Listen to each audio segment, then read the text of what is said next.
Good evening, and welcome to Medicane for All. Medicane for all! I love And that. water, At water, least you've got a water. great sense of humor. Yes, we have a great sense of humor. And a lot of water. A lot of water issues. So we've got water, water everywhere behind us, inside us. And hi, Jen. Hi, everybody. We've got a great show for you guys today.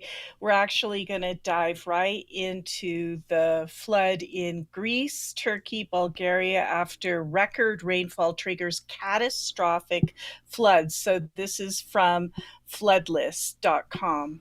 And we're going to jump over, take a look at the droughts around the world, which areas of the world are most stricken at the moment, and then dive into the Medicane. Everybody knows what happened in Libya with the Medicane. So we're going to kind of, I guess, read the abstract of estimating the damages of Mediterranean hurricanes. So Oh, yeah. that is pretty interesting. And Oh, then yeah. take a look at the Panama Canal and notice how it's really low and what it's causing giant traffic jams. And if we have time, we're going to jump over to Arctic today. Russia sends oil tanker without ice protection Oh, yeah. through the Arctic for the If first we have time. time. Because We I have don't know time. if I put it up, but we'll try. Yeah, We'll so try. that's But we have that's quite a our show lengthy for today. presentation. Indeed, Sandy. Indeed. Yes. So I suppose we will get started. Thank God the internet's okay. And you know what, guys? I never Yay! found out what was wrong with it. I didn't call the company to find out what happened. But, well, we're going to go over to our reading overlay and we are going to get started on water. Too much, too little, and Medicane for all. So Mm. strap in, guys, because the start is a good one. We're spending a bit more time on this than we are on the readings tonight. So here we go.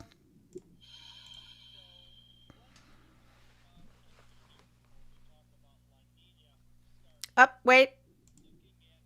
Shit. Hang on, hang on, hang on. I don't know if I got to start it over because I forgot to turn on the I forgot. Sorry guys. Okay, here we go. Section of what we call sea surface temperature anomalies. How warm or cold, base is normal, Can are hear it, ocean right? temperatures around the world. There are two things on this map that are very interesting. One of them is the equatorial Pacific and the warmth that we're seeing there, and of course, our El Nino zone across those locales overall. And so the El Nino typically is in the central and eastern sections of the Pacific. And overall, here, if we hit the screen once here, Margie, that will show up. So that's where Margie? our El Nino event is. So we'll talk about that in just a second. But the other thing that we want to talk about is oceans themselves. So you see a lot of red on this map.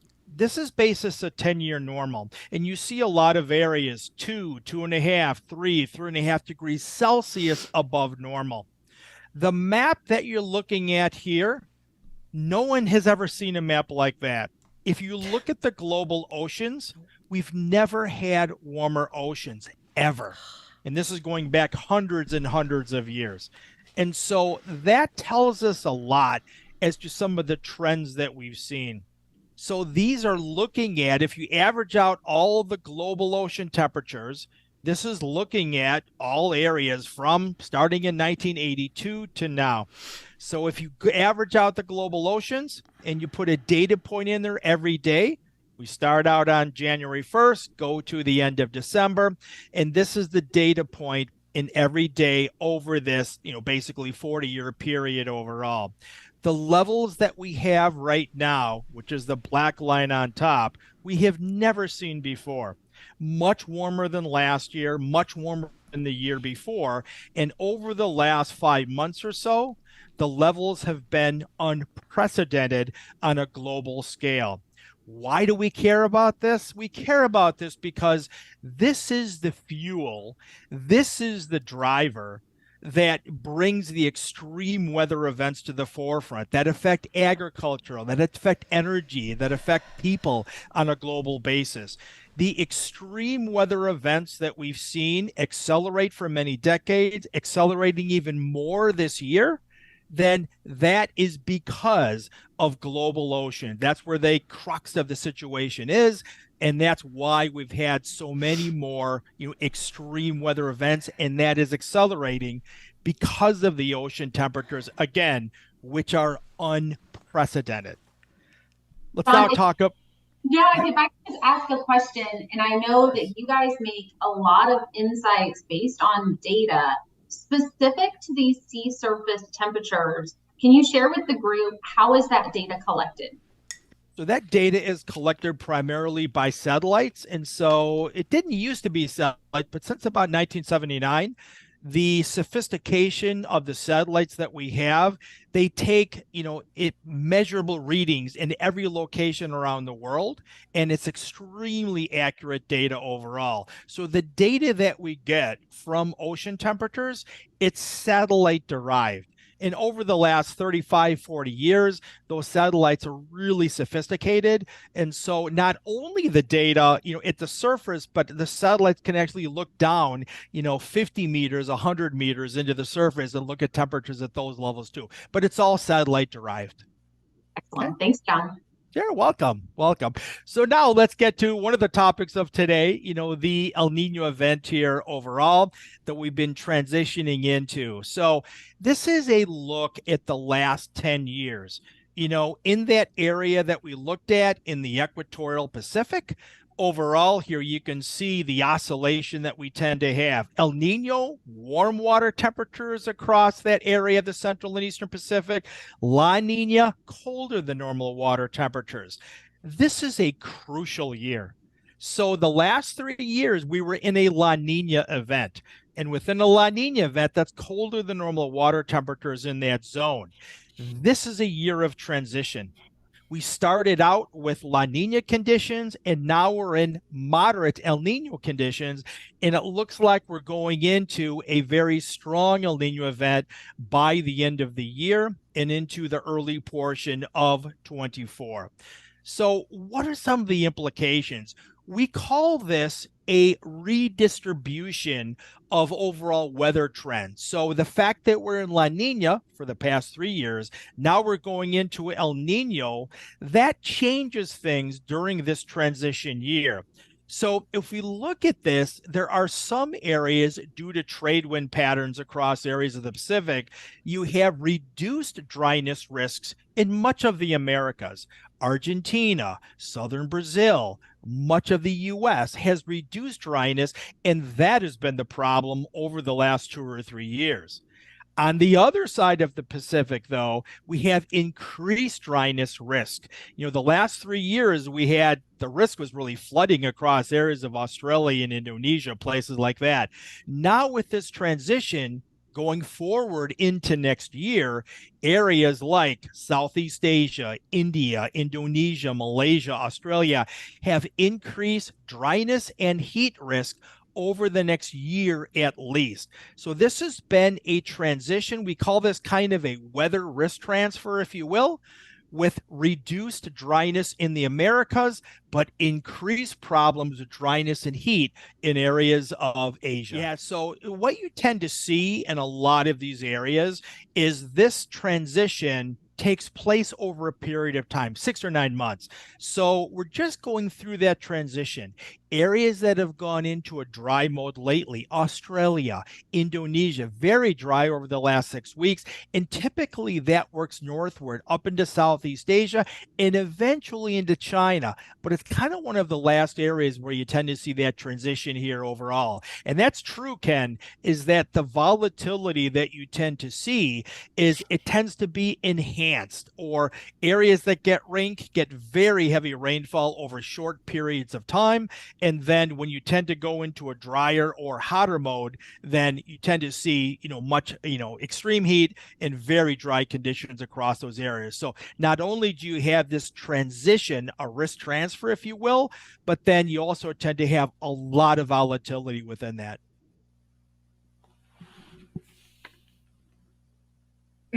Sound.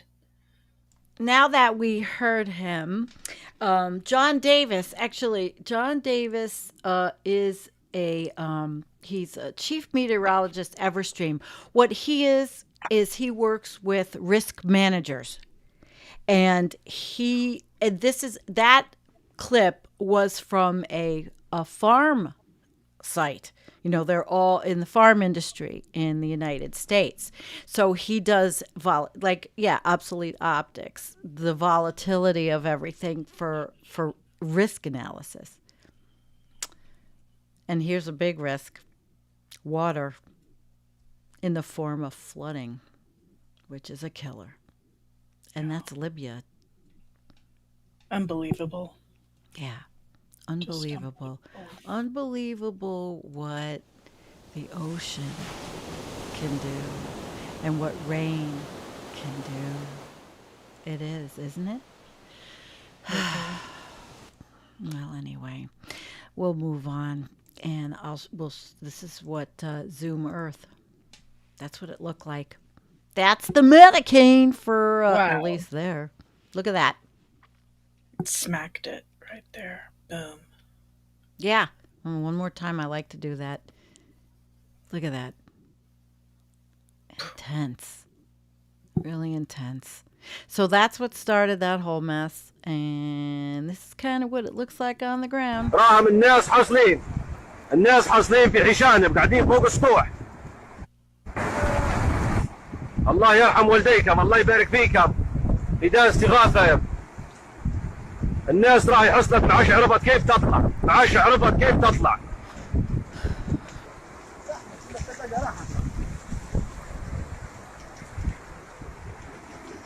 يا حكومة يا قيادة، بياضة راهي حاصلة، بياضة راهي حاصلة.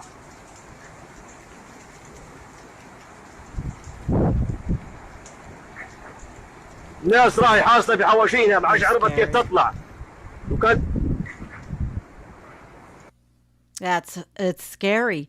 I mean, thousands, Jen. Just unbelievable. So this is the before Sandy? Yeah.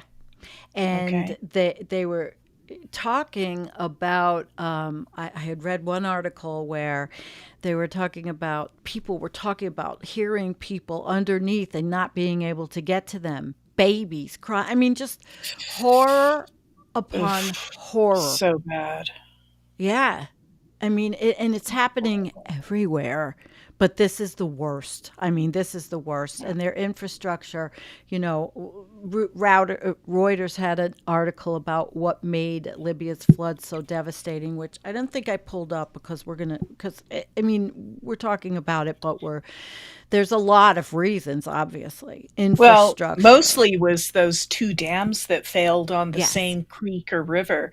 And there was one up more in the mountains, and then there was one closer to the city, and they both failed.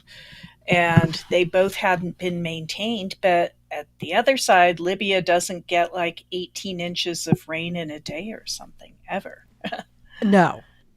No, not at all. Not at all. So here we see Medicane, Daniel, moving off. So that's what it looked like when it left. But it was around for a while. I mean, it was in Italy and Greece. It's done a lot of harm. A lot of harm. But we're going to move on, because things happen in other places. A lot of rain. And this is South Korea. And this is not the Medicane. This is just torrential rains. Water.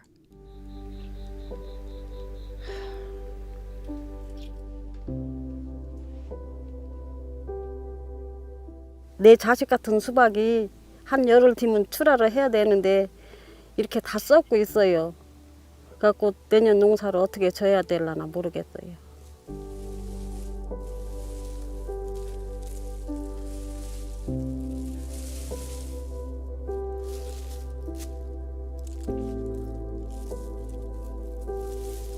비가 많이 와서 낮에 비가 많이 와서 논에 가봤더니 무릎까지 찼는데 딸 시기는 아직 남았고 그래갖고 그냥 허탈하게 쳐다만 보고 왔어요.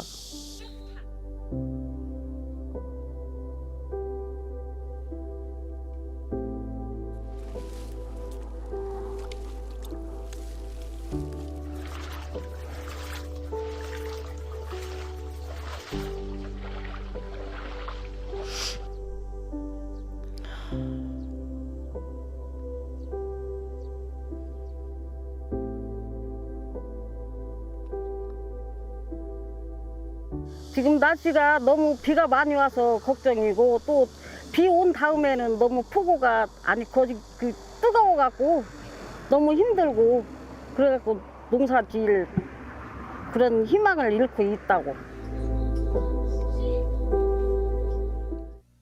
Yeah. Wow, that's so sad. South Korea, but this is replicated all over the planet. You know, Right.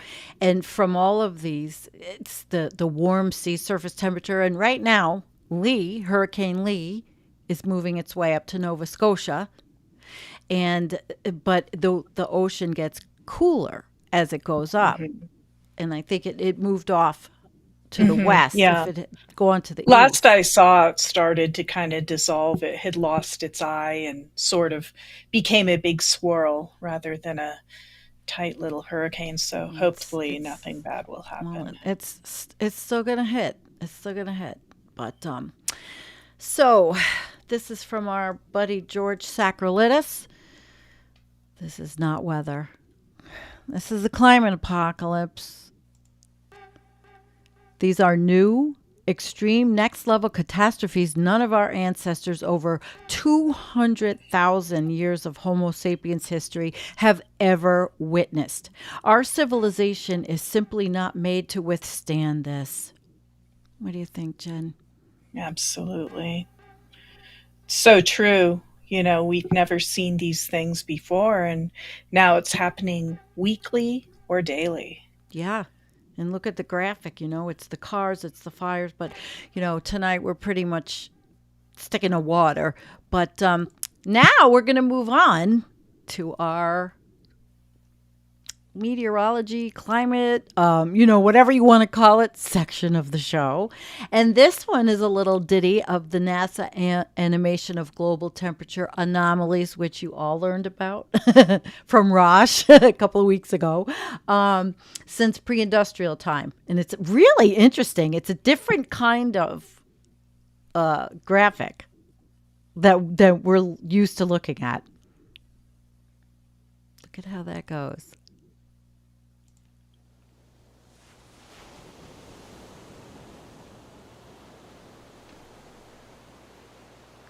Look at the spinning. Oh my gosh. Oh my God, it's so experiential. Holy moly. Yeah. Look at that thing. Yeah. Should we do it again? Yes. Yeah, let's do it again because it's a lot to take in on this one, I think.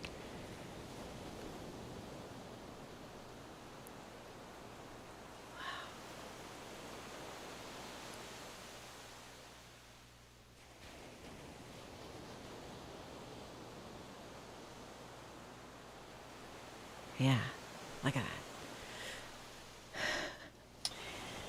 Holy moly. Okay, look at the last thing there where 2023 is. It's Yep. starting even to get liftoff within there. And that's what I noticed about that temperature anomaly map that you had showed, I think at the very beginning of this slideshow, is that 2023 is just so well, it started like at least visibly in April or May. And after that, it was just off to the races. Off to the races. And we've been off to the races.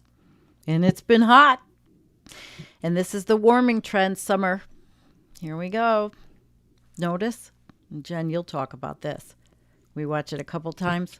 What happens on the other side? 2023 again. Look at that. Yepper. We's hot. And we're getting hotter. Right here. And we don't mean to sound so gloomy, but it's not good. Well, It's horrible. And that's my word. yeah. That was the trend. So here we have NASA data, but we're not going to look at all this data because this is backup data. And it's backup data to this. This is very easy to read with the backup data here, right here. I mean, it's the last ice age. I mean, anybody can understand this. And how it took 10,000 years to warm to the 3C. Mm-hmm. And then the stable climate. And Jedi, break in. Right. Yeah, Little absolutely. ice age, industrial revolution begins, and Boom. boom. Boom. I mean, it's not Boom. even, it's just completely different. So it's going straight up. Yep, it is. It's so it was interesting because somebody had asked, well, where did the data come from? And here it is, all the different, the greenhouse CO2, methane, everything, and it's just all lumped into one. See how they say average global temperature of the last interglacial? Okay. Yeah. And then, this is like 2050 and expected warming due to current government policies and climate feedback and emissions uncertainties. This is always going to happen at these degree levels. And it's like replicating what happened then to now. Yeah. It's pretty cool. So, guys, if you want to go back, I can. Pretty cool. Good for Halloween. Oh my God, that's right. That's coming. That's coming. And here we have the anomaly. Yeah. And it doesn't. This is June, July, August. It doesn't change that much. It's typically, we're just. What's very interesting is you can see the big puddle of blue, right by Antarctica, and that's all the melting glacier going straight into the sea and making the sea anomalously cool temporarily. So Anomalously. amazing. Yeah, the word of the year, anomalous. Anomalous. Yeah. Anomalous. Anomalous. The tongue twister. Say it 3 times, guys. Anomalous, anomalous, anomalous. All right. I did not too bad. Well, now we're going to move on to James Hansen. And he wrote something recently that's very technical. We know how James Hansen feels about most things, but the principal mechanism for global warming over the past century has been the reduction of Earth's outgoing heat radiation caused by increasing greenhouse gases. Basically, that's everything. It makes the atmosphere more opaque at infrared wavelengths and emit heat radiation. So here is the energy imbalance, and a lot of people talk about the energy imbalance of the Earth. James does, but basically it's because of what he just wrote. That's the highlighted piece. The reduction of Earth's outgoing heat caused by increasing greenhouse gases. Is that a hard concept? Yeah, exactly. No. It is not. No. It reduces energy. Heat radiation to space thus arises from higher, colder levels, which reduces energy loss to space, causing the planetary energy imbalance and therefore global warming. There we go. So we're going to move on. This is NASA. And NASA produced this, Understanding Our Planet to Benefit Humankind. And it's showing where we're at. Can you see it, Jen? Mm-hmm. I sure can.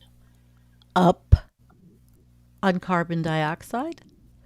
Up on global temperature. They say 1.1. I know. Up on methane parts per billion. And then we go down to the Arctic sea ice minimum extent. Down to the 424 billion metric tons per year up. Sea level's going up. How many inches since 1993? And of course, the zettajoules of ocean warming. There you It's go. all about the ocean warming. Yeah, there you It's go. all about the zettajoules. Yeah. And what are we doing with this? You know?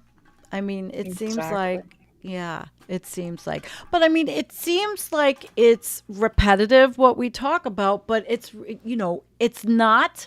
Things change ever so slightly. But the aim of our show is to educate and keep educating, even if it is data that might be, replicated to some of you. It is not to all of you. And that's the aim. But 420 parts per million, Jen, that's scary. Yeah, Yeah, it is. And then, I don't know what the pre-industrial date. Is it 1880? Is that what they're using? I'm pretty sure NASA uses that global temperature 1.1 is it's not right. I think it's much higher than that. Oh, and it's been said we're going to go with this El Nino up to 1.5. But the scientists are saying temporarily during El Nino. So we will have to see. Yeah. And then there was a Guardian article this week. And while we're not reading it, you can go to Collapse Chronicles. Sam Mitchell did.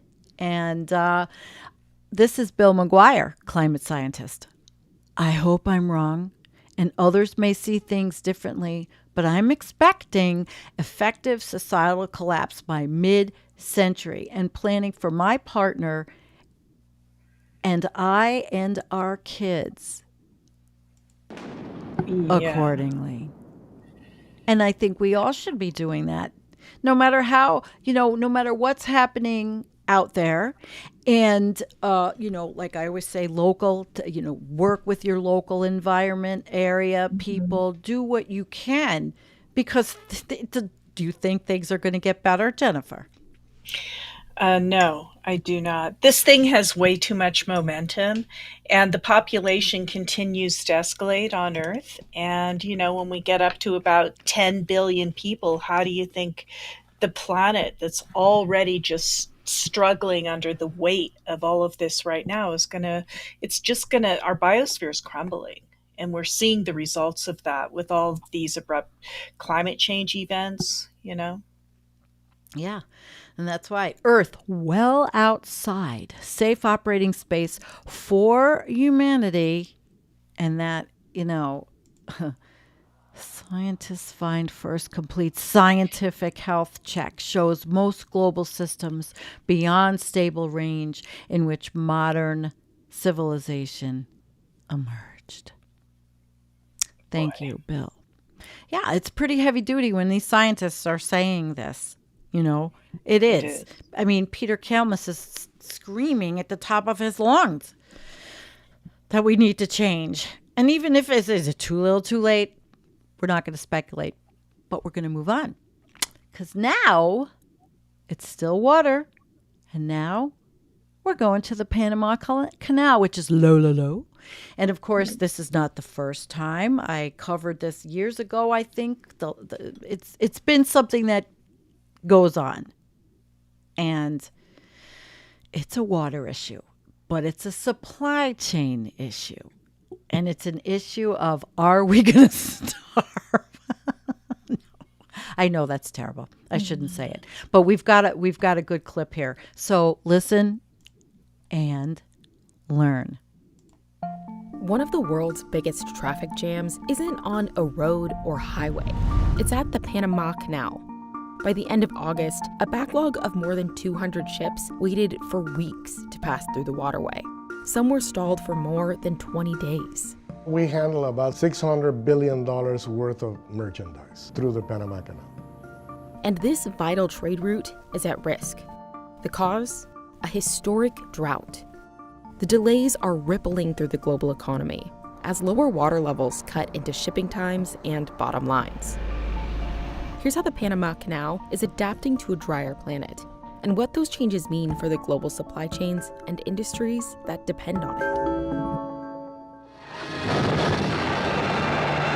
When the Panama Canal first opened in 1914, it was a game changer for the shipping industry. A little job connecting the Atlantic and Pacific. For the first time, cargo ships could save about 5 days traveling between the Atlantic and Pacific, bypassing this treacherous journey around the tip of South America. By connecting two oceans, countries with vast distances between them could now compete in global trade. But as the canal runs out of water, canal operators like Riquarte Vasquez are scrambling to protect the route. Vasquez is the head administrator for the Panama Canal Authority, which maintains and operates the waterway. We handle about 55% of all containers that go to the United States from Asia. We do that in about 13,000 transits per year in regular times. Ships like this one are elevated to about 85 feet above sea level through a system of locks, and then lowered down on the other end. Every time a ship passes through, as much as 120 million gallons of water are lost to the sea. That's enough to fill as many as 244 Olympic-sized swimming pools. All of that water comes from a system of freshwater reservoirs and rivers that depend on rainfall. It operates on fresh water, which is a major difference compared to any other major waterway in the world. We cannot pump water from the oceans into the lake. Even though Panama is the world's 5th rainiest country, it no longer has a steady supply of fresh water. Over the last 20 years, there is a downward trend in water precipitation. We were 89 feet over sea level. Nowadays, we are 79 feet over sea level. So that is a 10 feet reduction on the lake level in a relatively sizable lake. Lower water levels are a problem for cargo ships that sometimes carry as many as 16,000 containers at a time. If ships are too heavy, they risk getting trapped in the canal.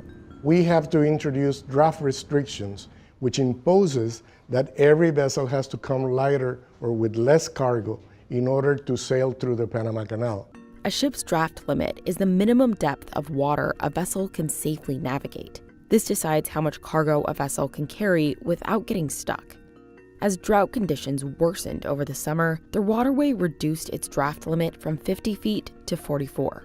For a container vessel, on the average, every feet of draft represents about 300 to 350 containers. Since May, large container vessels, like this one, have had to reduce cargo loads by as much as 25%. That of course means that we can offer less capacity to our customers as a result of this. Lars Østegård Nielsen is the head of customer delivery in the Americas at Maersk, the world's 2nd largest cargo shipping carrier in terms of capacity. We actually sail extra ships to fill in the blanks. Because we lose this 6 feet of water, we lose an opportunity to load some cargo.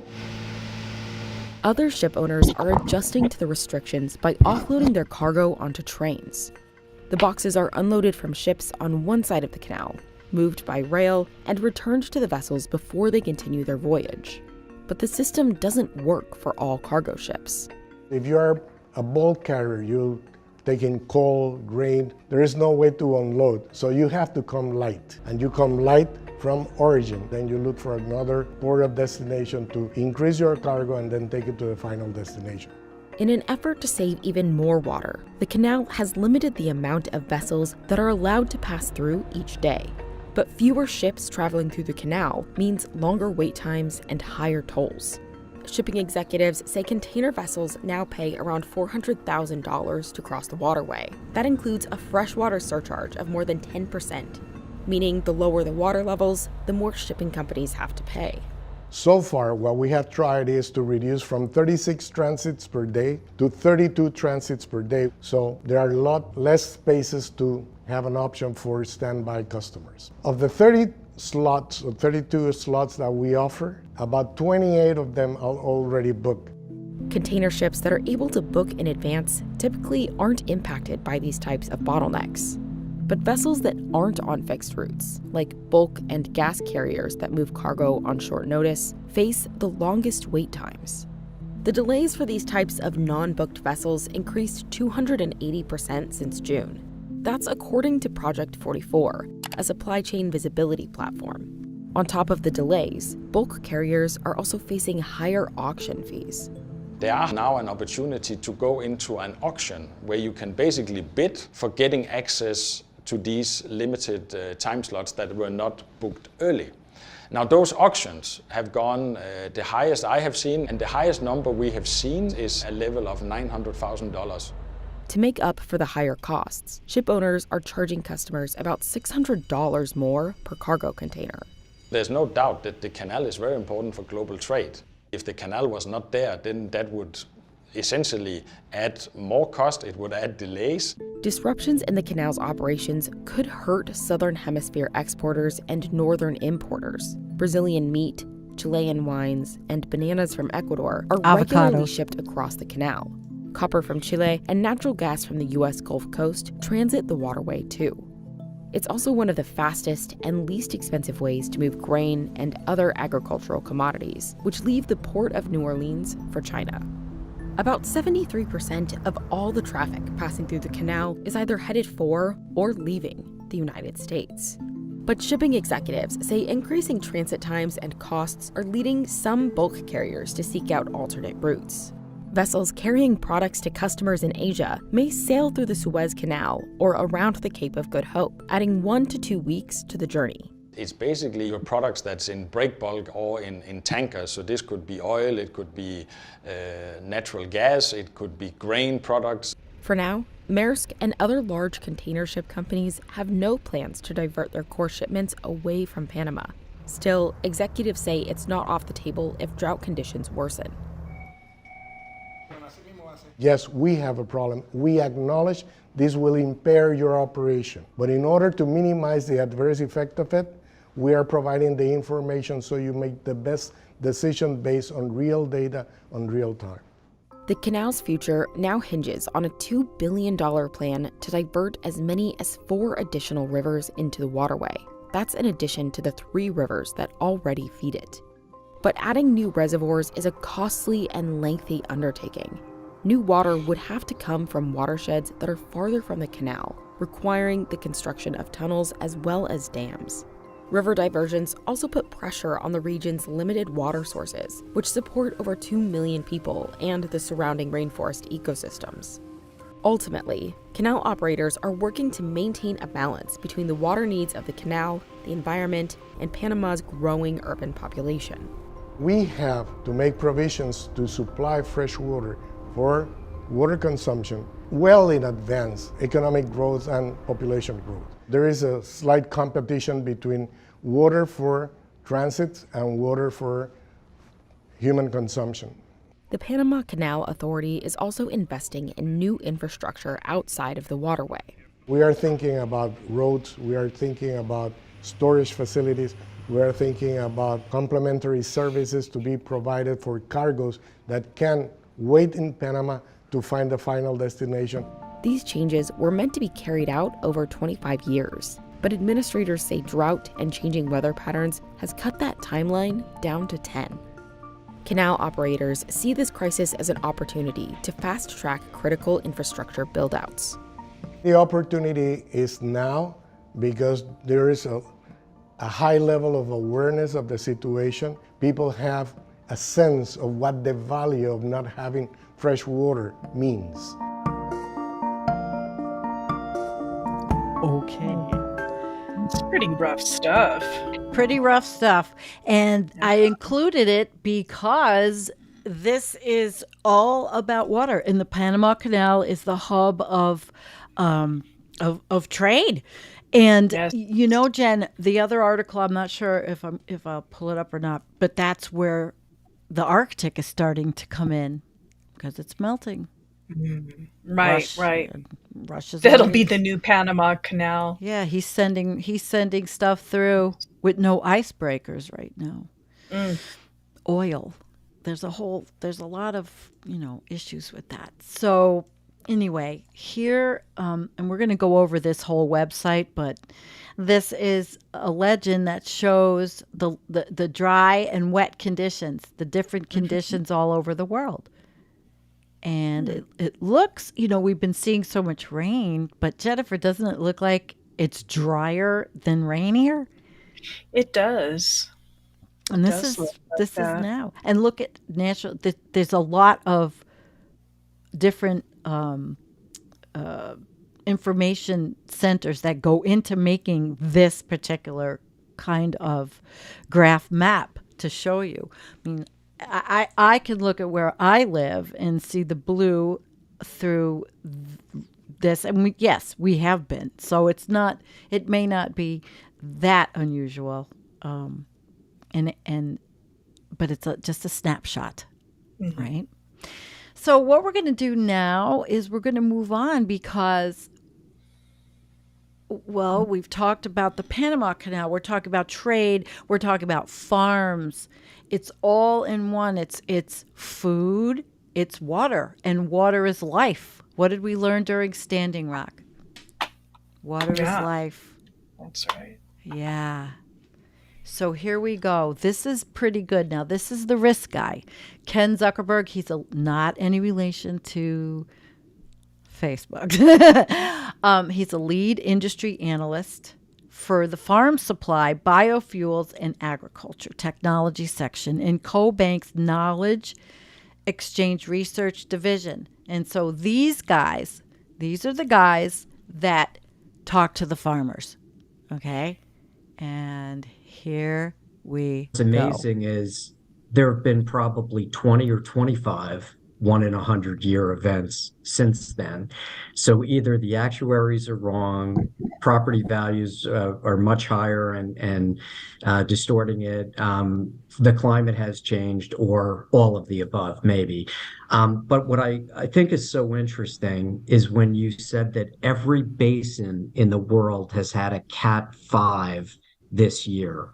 So when we link this back to production agriculture and the co-ops and the grain, the farm supply, and the producers, at least here in America, and that's what most of this audience is, what's so important is the reinsurers and the insurance experts that place coverage, called brokers. You have the Locked-ins, the Marshes, the Aons, et cetera, the AJ Gallaghers.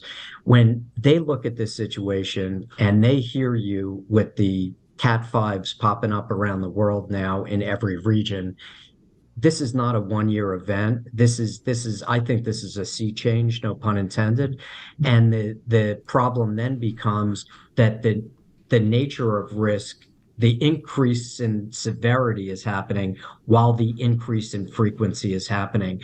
So part and parcel, as we talk to markets and our contacts and our customers, candidly, that are U.S. agricultural co-ops, the price of coverage is going up because the markets that provide those coverage are worried about these trends, the frequency of events continuing.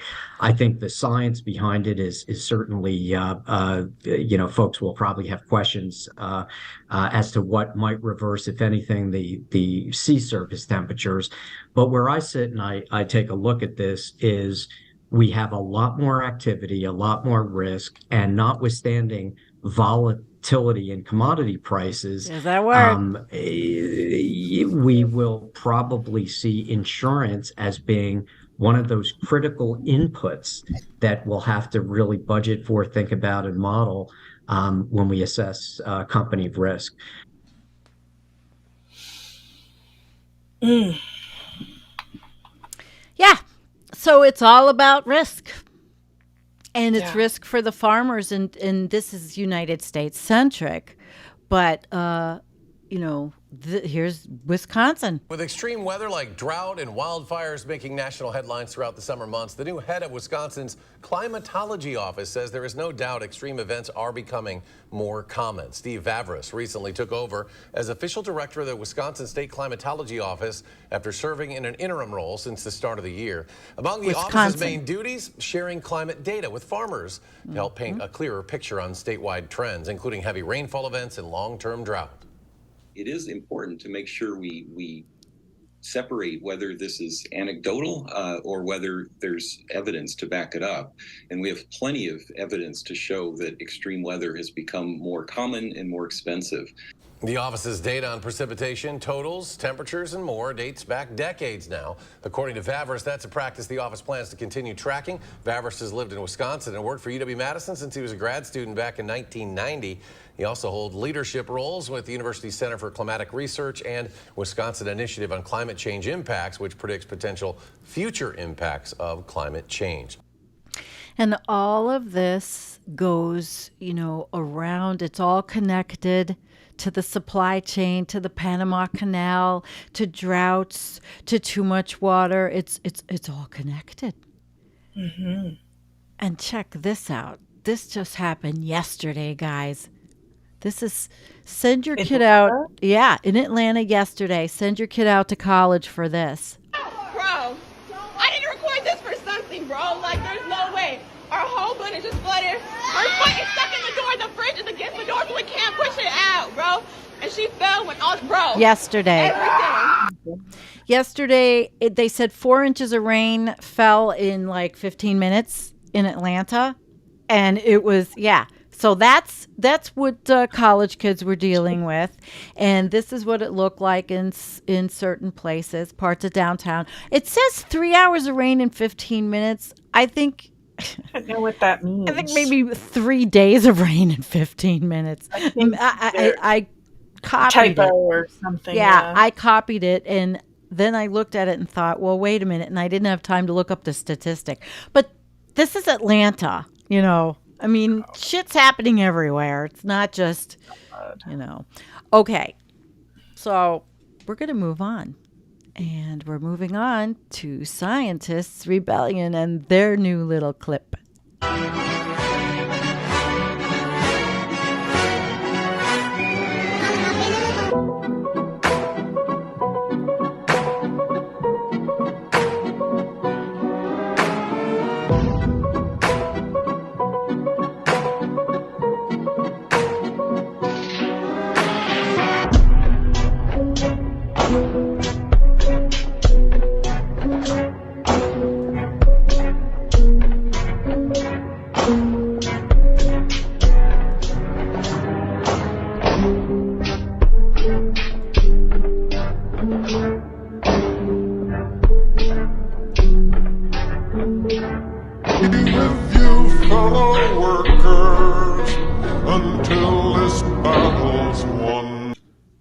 Pretty good, huh?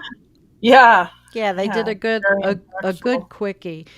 So, Jennifer, we're going to segue. All right. And I want you guys to look at the most important question I got from Science Girl. Yeah. I want to know is all the way you look at it. You can just kind of turn it in your mind and you see it both ways. That's right. What do you guys think? I'm going to look at before we move on. Is it going up or going down? How's your perception? Now, I looked at this, and the first minute I looked at it, I felt like it was going up. So, I don't know. What was yours? I thought he was coming down. Billy says the cat's underwater. Okay. All right, Billy. Thank you for that. And Jean said down because of the tile. So isn't that interesting? Perception is everything. It's wild. Yeah, it's wild.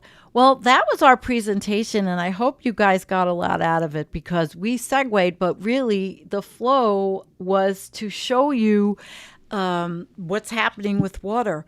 The horrors of Libya to South Korea. And this website, the flood list, this is a flood list. All these will be in the show notes. You want to know where the floods are?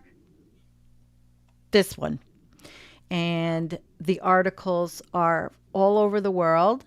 And it was talking about Greece, Libya, Brazil, 37 dead as flood situation worsens in Rio, Turkey and Bulgaria and Greece, record rainfalls, catastrophic floods. So it's really like, it's all here, guys. I mean, when you think about it, scary.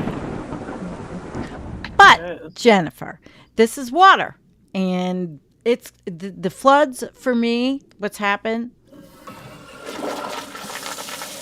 they are getting the environmental coffee house flush of the day. Yeah. So this is it here all over the world. I mean, they're talking about glacial lake outbursts, Pakistan, everywhere. Flood risk. Unbelievable. New Zealand. And here from January, heat waves and floods hit cities worldwide. And there's even these places are pioneering solutions. So people are wanting to work things out locally. That's what it sounds like. Glacial lake outbursts, floods threaten 15 million people globally, Jennifer. Oh my God. Take a look at that. Can you see it? Yep. What is a glacial lake outburst flood? Gloff. A gloff. Okay, we have a new word. Gloff. What's a gloff? Okay. It says it's as the climate gets warmer, glaciers retreat and meltwater collects at the front of the glacier, forming a lake. They can suddenly burst and create a fast-flowing glacial lake outburst flood. That's a gloff. So guys, you learned something tonight. You learned about gloffs. But we're going to move on because we have another. Now this is the drought. So we went from floods to droughts. Isn't that lovely? We're just taking you to all the happy subjects tonight. I know, Jen. Aren't we just a barrel of monkeys? What is it? A barrel of laughs? And this was the drought conditions from earlier. And you can see that was the 1 month. And drought results from an imbalance between water supply and water demand. The standardized precip index captures how observed precip, rain, hail, and snow deviates from the climatological average over a given time period. Isn't that cool? Mm-hmm. So it shows that 3-month SPI from the European Center for Medium Range Weather Forecasts. So this is something you guys could dig into. What According do you think, to this, look at the Amazon. Do you see the Amazon there? Kind of like it's dry. It's dry. It's really dry. Yeah, that's what's been said. I mean, everything is topsy-turvy and upside down. Oh, my gosh. Well, we're going to move on, and we are actually going to dig into something. A lot of the literature I found said that Medicanes were rare. But here, my friend Love Mose from Twitter had found this and sent it on. And Jen, you want to take this on? Sure. We're not going to read the whole Estimating thing. the damages of Mediterranean hurricanes. Mediterranean hurricanes, or Medicanes, are powerful cyclonic disturbances that cause wind, flooding, and surge disturbances around the Mediterranean region. Recent advancements in the natural sciences have improved historical understanding of Medicane characteristics. Yet, a systematic analysis of the economic impacts of Medicanes has not been carried out.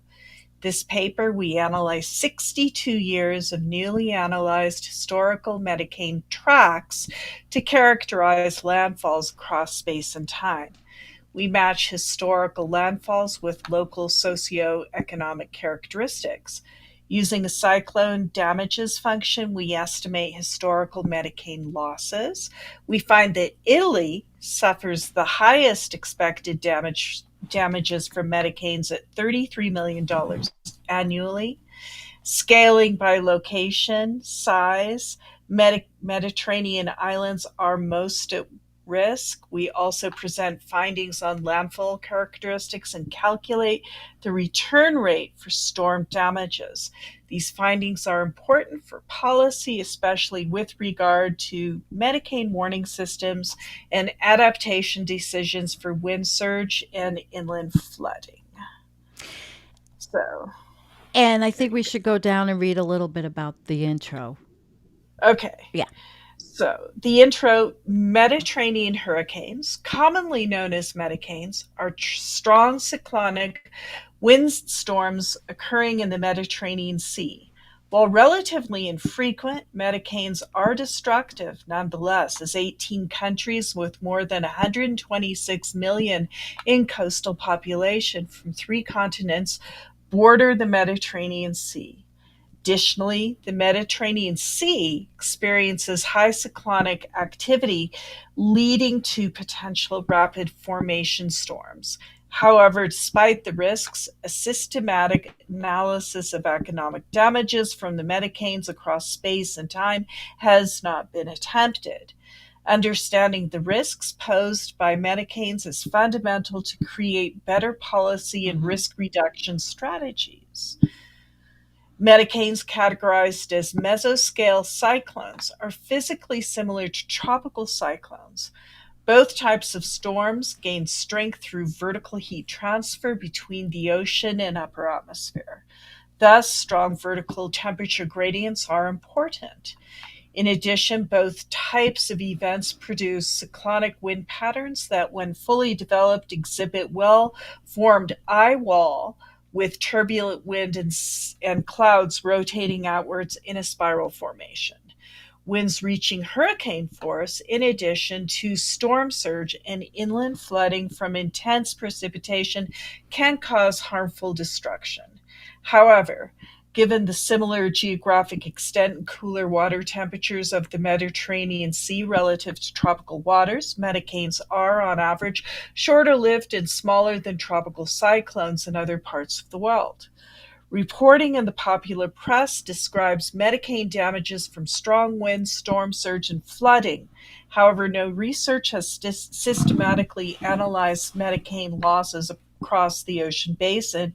And in addition, as we observe more fully in the paper, no comprehensive publicly available reporting of historical Medicane damages exists. They've said this 4 times. Yes, it's repetitive. Thus, a major contribution of this paper is to systematically estimate historical damages, thereby calculating relative risk rates across space-time throughout the Mediterranean region. And How about that? I think that's enough to get you guys to understand the research was being started. Now, listen, I'm going to tell you, Jennifer, how often did you and I talk about Medicanes? Have we? Never. Right. Never. And all of We've a sudden, not in the 5 years we've been doing this. no. And I'm like, Medicanes. And then I'm looking and we're seeing what was happening in Greece, and we put a name to it, what is happening. And what happened, forget it. Libya was Medicane will be on the vernacular and in our mouths more Exactly. and more. Absolutely. Medicanes and droughts. So I'm going to do this one. This is back to the Panama, and this was actually on LinkedIn, and it's another business type site. Aerospace and Marine International, improving the safety, efficacy, and accuracy of offshore operations. And as much as we may not like them and we know how screwed up shit is, this is what's happening in the world, and we're not stopping. The Panama Canal is one of the busiest shipping arteries in the world, with around 270 billion in cargo passing through the locks annually. Using the Panama Canal saves substantial time and distance for voyages between the Pacific and Atlantic Oceans, eliminated the need for sailing around South America. After several expansion projects, the canal has 3 lanes of locks, with the newest and largest locks completed in 2016, allowing for the passage of Neo-Panamax vessels with dimensions up to 300, millimeters, 1,200 feet long, 51 millimeters, meters, not millimeters, and 168 feet wide. Not millimeters. They would be this big. Yeah. And max draft of 15.2 meters, 50 feet. So the locks use that fresh water supplied by the Gatun Lake, which I know we heard in the video earlier, with gravity moving water from the lake into the locks. No pumps needed. Each passage through the Neo-Panamax locks uses roughly 189 million liters, 50 million gallons of water, with water-saving basins that recycle 60% of the water used. I mean, it's actually pretty brilliant, but the older Panamax locks are smaller and use about half as much water, but they are unable to recycle what they use. So you can learn more, and this is just basically what it looks like. I don't know, I guess you could see it, the different areas of the whole system. It's quite sophisticated. Climatologically, May through January is the wet season in Panama, with rains feeding streams and rivers that flow into the Gatun Lake. Rainfall in Latin and South America is heavily influenced by that El Nino Southern Oscillation, and so which we've talked about many times. With the onset of El Nino this past spring, lack of rainfall in Panama led to the worsening drought by April. And again, I'm going to say it's not the first time, but it could be one of the more serious times. Coupled with multiple heat waves, increasing evaporation, the water levels of Gatun Lake are about 1.8 or 6 feet below the 5-year average. Wow. With international trade drives increasing demand for the Panama Canal, the current drought has caused the Panama Canal Authority to reduce the number of passages per day through the canal from 34 to 36 per day down to 32 per day in an effort to save water. So if you can't get your avocados, well, you're shit out of luck. The ACP has also limited cargo weight and therefore draft for vessels to reduce the amount of water needed to lift the vessel through the locks and to ensure the safe passage through the Gatun Lake. The latest ENSO outlook shows that El Nino conditions should continue through at least spring 2024, suggesting long-term relief from drought is unlikely in the near future. With this in mind, the ACP experts expects that restrictions will continue for at least 10 months.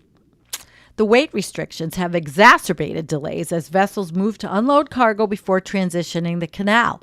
In August, wait times increased from 5 to 6 days to up to 21 days. There's a reservation system, but pre-booked passages make up only about 38% of the vessels using the canal. And with drought conditions, ACP is limiting the number of pre-booked passages as well. The remaining 62% of vessels anchor and wait for an opening in the queue. On average, a total of 90 ships wait to use the canal, but in August, it went to 160. So these delays, costs leave shipping companies, with a difficult choice. They can unload, they can be picked up by another vessel, and the video said trains, or moved by train like this across Panama to the other side of the canal. Alternatively, vessels can divert to go around South America, potentially adding 2 or 3 weeks to the voyage, and think about that when it's vegetables. Some companies are opting to change their port rotation and stay in the same ocean basin. So larger companies have paid to skip the queue to the tune of $2.4 million on top of the standard transit fee of $400,000. Wow. Yeah. You can cut in line for $2.4 million. Yeah. And everybody bitches and wonders why our food and everything is so expensive. Wow. So what do you think? Don't you think that this has something to do with it? Yeah. Yeah. So all of this makes moving products more expensive and could cause shortages in some areas, which will ultimately lead to additional costs being passed on to the consumer. So when Grandpa says, I can't go shopping and the goddamn Democrats have raised the price, maybe you could explain to him, Grandpa, Grandma, this does not have anything to do with Joe Biden. Because that's what they love to say. Oh my God. Oh, it's pretty funny. But I mean, really, I told you, you all know, I read comment sections and tweets, and I look at the mindset of people, bots, whatever they are, and it's nuts out there. It's really crazy. So guess what, guys? Jen, she's going to do the pièce de résistance, which is actually USA Today. Amazing. Amazing. Yeah. Again.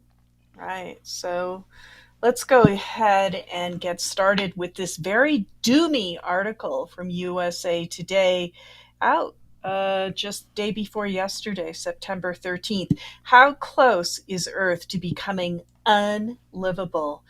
Humans push planet to the brink, study warns. We're 2/3 of the way down towards an unlivable planet. According to a new study released Wednesday, human activity is now gone past 6 of 9 planetary boundaries that are important for maintaining the stability and resilience of Earth as a place conducive to human welfare. These 9 boundaries are ways to measure stability and livability of Earth for humans. Crossing 6 boundaries in itself does not necessarily imply a disaster will ensue, but it is a clear warning signal, said study lead Catherine Richardson of the University of Copenhagen in Denmark. We can regard it as we do our own blood pressure. A blood pressure of 120/80 is not a guarantee of heart attack, but it increases the risk of one. Therefore, we're trying to bring it down. For our own and our children's sake, we need to reduce the pressure on these 6 planetary boundaries. What are planetary boundaries? According to University of California, San Diego, the planetary boundaries concept, first published in 2009, identifies 9 global priorities relating to human-induced changes to the environment. The science shows that these 9 processes and systems regulate the stability and resilience of Earth's system, the interactions of land, ocean, atmosphere, and life that together provide conditions upon which our societies depend, the university said in a statement. Richardson, in an email to USA Today, said, "The planetary boundaries framework identifies guardrails for humanity's impact on global environment. Current scientific understanding suggests respecting these guardrails would minimize the risk of human activities triggering a dramatic and potentially irreversible change in global environmental conditions." So, what are the 9 planetary boundaries? Here they are. Biosphere integrity, breached. Climate change, breached. Freshwater changes, breached. Ocean acidification, stratospheric ozone depletion, there you go, stratospheric ozone depletion, atmospheric aerosol loading, land system change, breached, the introduction of novel entities such as synthetic chemicals and nuclear waste, breached, biogeochemical flows such as the movement of nitrogen through global element cycles, breached. So, in the above list, the boundaries in bold, which I said breached, are those that have been transgressed. I guess I could have said transgressed. Semantics, Jennifer. It's all semantics. 6 boundaries haven't been transgressed.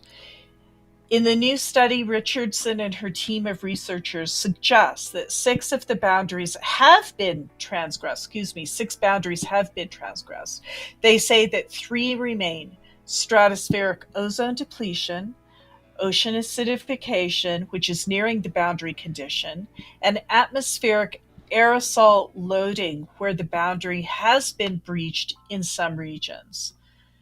The planetary boundaries framework sets boundaries on how much we can allow ourselves to impact not only climate, but also other global processes that are critical for maintaining conditions on Earth that can support modern civilization. We are at a fragile moment. University of Pennsylvania meteorologist Michael Mann, who was not involved in the new study, told USA Today that, in my view, this study sort of formalizes something that I think we all can see and feel. Whether it's the climate crisis or all of the other environmental challenges we face today, we are coming up against the limits of environmental sustainability. We are at a very fragile moment, Mann said. There is still time to avert disaster, but we must take action now. Not next year, next month, but now. Okay. The study was published in the peer-reviewed journal Science Advances, a publication of the American Association for the Advancement of Sciences. It represents the third update of the planetary boundaries framework carried out by 29 scientists from 8 different countries. The patient is unwell.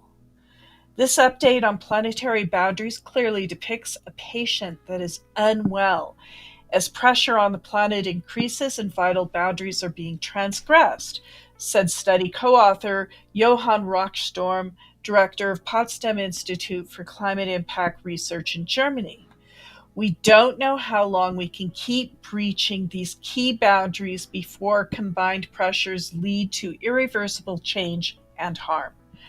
Richardson likens the framework to a bank statement, tells us how much of various components of the Earth system we can allow ourselves to use without greatly increasing the risk that our activities will lead to dramatic and potentially irreversible changes in the overall environmental conditions we experience on Earth. According to Richardson, the study shows that focusing on climate in isolation will not solve the climate crisis. It must be seen together with biodiversity crisis. Absolutely. Life is what makes this planet unique and is the interaction between living organisms and climate that has created the conditions on Earth throughout Earth's history, she told USA Today. Absolutely. Absolutely. Wow. It's a combined effort. It's really a combined effort. And wow. So we've had quite a show. We took you a lot of places. We did. We did. Are we going to take them to one final place? No, I don't have it pulled up. I think we can just save that. We talked about it, the Arctic shipping. And the Arctic is being breached. Breach. With non-icebreaker oil. No icebreaker required. Take your sailboat, go from China to Canada, and we don't even have to read the article. It's just it's the oil is meant for China.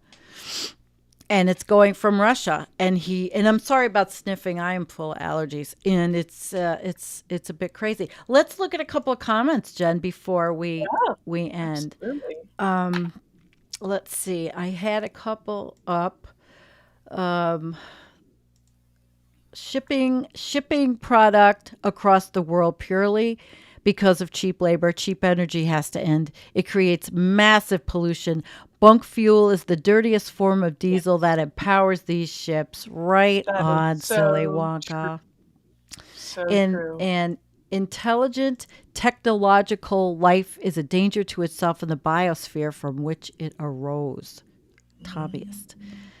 And hello, Trent Black. We haven't seen you in a while. If you're still here, here's the bottom line. Everybody talks, but nobody really does anything to change it. Soon you will have to tell your kids, well, they're dead. Well, quite frankly, I do read a lot of information and see a lot of information, and people are doing things. I mean, there's solar farms going up. There's all this stuff, but whether or not you agree with the business as usual model, it's happening in many areas.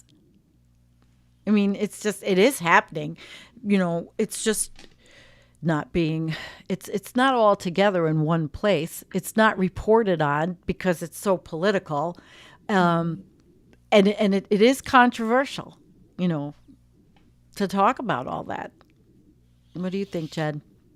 Yeah, no, I totally agree. And the other thing that's controversial to talk about is not having children and the population. It's everybody's choice, and I guess it's a human right to have children. But the fact of the matter is we are adding human beings to this planet at an astronomical rate, and that has to stop as well, because there is no room for billions and billions more people on Earth. We are full up.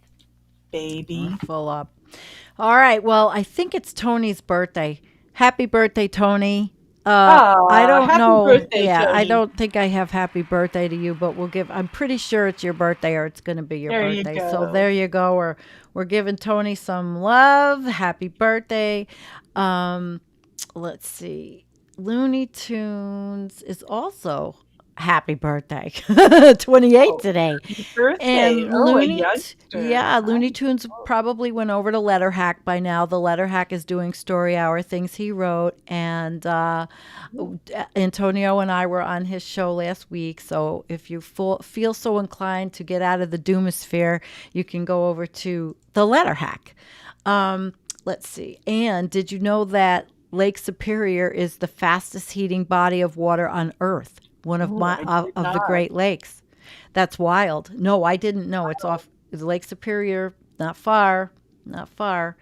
And hello, Sad Dingus. I think, did you say you were in Western New York? When it comes to potential money loss, these guys don't mess around. And that was going back to the economists that are talking to the farmers about what they have to do and if they're going to be insured and are their crops going to be insured. A lot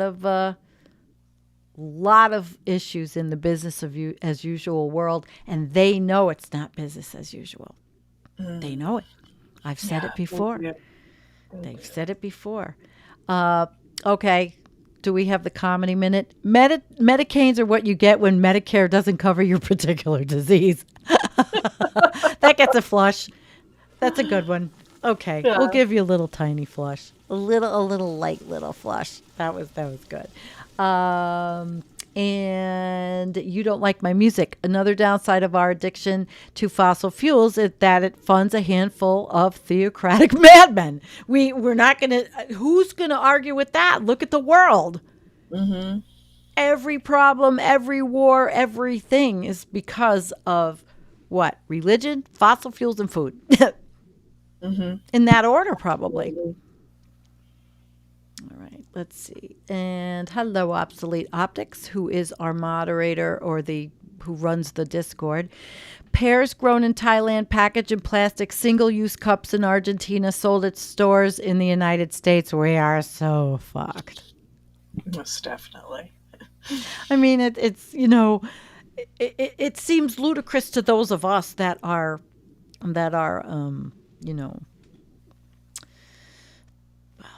the know. And Judy Truitt, hi Judy, solar farm needs trace minerals, have to be transported. Can't do that with solar power. Yeah, it is a conundrum, isn't it? I saw there was an interesting comment, Jen. I wanted to pull it up. Scott, yeah, the comedians. It wasn't about Medicare. No, wrong channel. Wrong channel. We're not doing Medicare for all. Where is that person? Okay. So, what's that whooshing sound? That whooshing sound. That's ocean sea surface temperature. Hell yeah, it is. Up. The SSTs. Yeah, they are. Well, I think, Kristen, she watched Soil and Green for the first time. Oh, boy. Guys want a movie? Go watch Soil and Green. Green is people. Yeah. Oh, yeah. All right. Well, Jen, do you want to give the wrap up and we say goodnight? All right. Well, we see these extreme weather events continue, and it's, the floods are the most dramatic. And every week it's something else. It's fires, flood, drought. You might think it's the apocalypse, I just guess that we have to hang together and exchange this information and ideas and give each other support where we can. It's a crazy time. It's a crazy time. Thank you all for coming. Like and subscribe. You can even, what is it? Buy us a coffee. Don't forget, we're not monetized.